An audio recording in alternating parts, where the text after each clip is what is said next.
नमस्ते, मेरो नाम प्रीति सुचाङ्गी। आज म मोरल एजुकेसन नैतिक शिक्षाको बारेमा केही कुराहरू बताउन गइरहेको छु। मानिस सामाजिक प्राणी हो। जीवन जिउनका लागि समाजमा गरिने कार्यहरू नै नैतिक शिक्षा हो। यसका केही उदाहरणहरू यस प्रकार छन्: सरसफाइ, नुहाइ-धुवाइ, लुगा धुने, भाँडा माझ्ने, नङ काट्ने, कपाल काट्ने आदि। अनुशासन बाउमाले भनेको मान्ने, टिचरले भनेको मान्ने, शिक्षकले भनेको मान्ने ओके आदि। समाज सेवा, दिन दुखीलाई सहयोग गर्ने, एकजुट भएर काम गर्ने आदि। व्यवहार, सहयोगी भाव, नम्र बोली,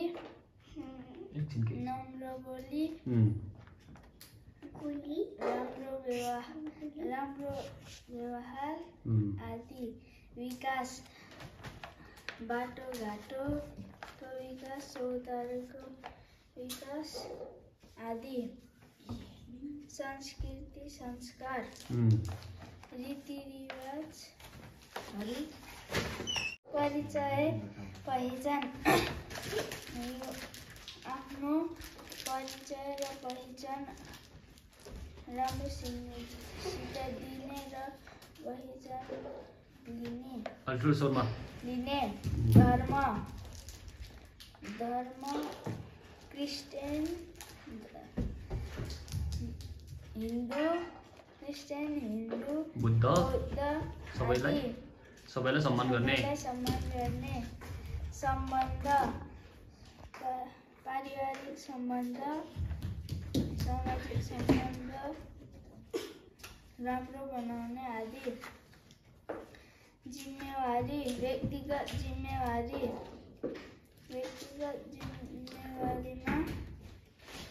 केही कुरा पर्दछन्: आफ्नो गृह कार्य पुरा गर्ने, आमा बुबाले भनेको मान्ने,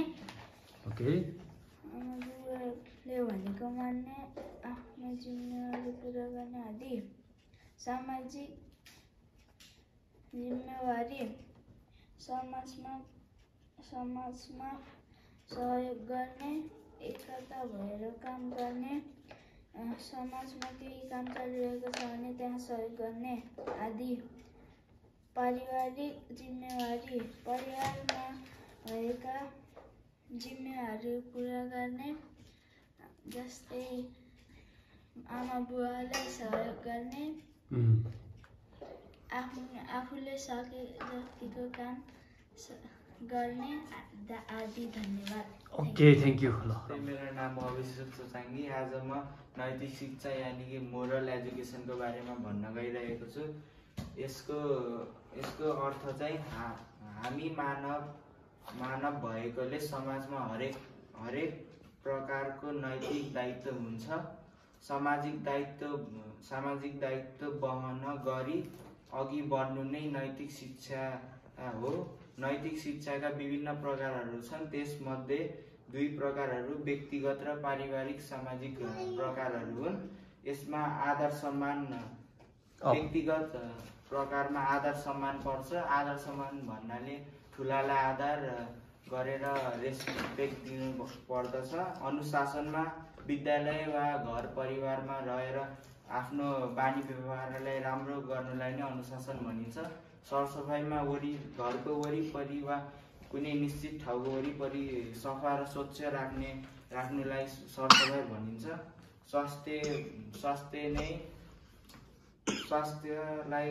स्वास्थ्य भन्नाले चाहिँ आफ्नो शरीरको हेरचाह गर्नु हो।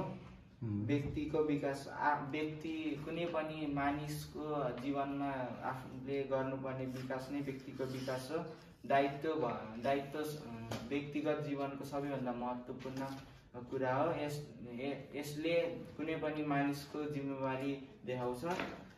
नयाँ कुराको खोज तलास, कुनै पनि व्यक्तिले आफ्नो जीवनमा धेरै नयाँ कुराहरू सिक्ने गर्दछ, तिनीहरूलाई खोज तलास गर्नु नै पर्छ। शारीरिक विकास मानिसको शारीरिक विकास भएमा नै ऊ अघि बढ्न सक्छ। मानसिक विकास भनेको मानिसको दैनिकी जीवनमा प्रयोग हुने दिमाग यानि कि मानसिक विकास भनिन्छ। रचनात्मक सिप भनेको कुनै पनि नयाँ कुराको आफूले निर्माण गर्नु नै रचनात्मक सिप हो भनिन्छ। र अर्को प्रकार चाहिँ पारिवारिक र सामाजिक सिप हो। यसमा पनि आदर र सम्मान पर्दछ। परिवारको जिम्मेवारी र हेरचाह गर्नु पनि पर्दछ। सामाजिक विकास समाजमा विकास गर्नु नै सामाजिक विकास हो। सामाजिक क्रियाकलाप समाजमा कुनै पनि काम गर्ने पनि पारिवारिक र सामाजिक नैतिक शिक्षामा पर्दछ। समस्याको समाधान कुनै पनि आफ्नो जीवन वा समाजमा समस्या आएमा त्यसलाई समाधान गर्नको लागि चाहिने सिप पनि समस्याको समाधान सिप हो। तनाव व्यवस्थापन आफूलाई वा परिवारको सदस्य वा समाजमा कुनै पनि व्यक्तिलाई तनाव छ भने त्यस व्यक्तिलाई तनाव व्यवस्थापन गर्नका लागि चाहिने कुराहरू नै तनाव व्यवस्थापन हो। सांस्कृतिक विविधता कुनै पनि समाजमा धेरै मानिसहरू बस्छन्, तिनीहरू फरक जात-जातिका हुनाले यसलाई सांस्कृतिक विविधता भनिन्छ। विविधतामा एकता नेपालमा विभिन्न धर्म भाषिक भएका मानिसहरू बस्छन्, तिनीहरू सबैमा एकता भएर बस्नुलाई नै विविधतामा एकता भनिन्छ। धन्यवाद।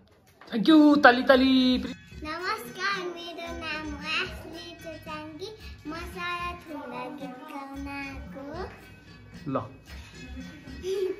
सायो ठुङ्गा फुलका हामी एउटै माला नेपाली सार्वभौम फैलिएका मेची महाकाली प्रकृतिका कोटि सम्पदाको अछल बिहारको रगतले शोकन्त र अछल ज्ञान भूमि शान्ति भूमि तरे बहरी माला अहन्दरो प्यारो हाम्रो मातृभूमि नेपाल बहुजाति भाषा धर्म संस्कृति सन्निसल अगदले राष्ट्र हाम्रो जय जय नेपाल।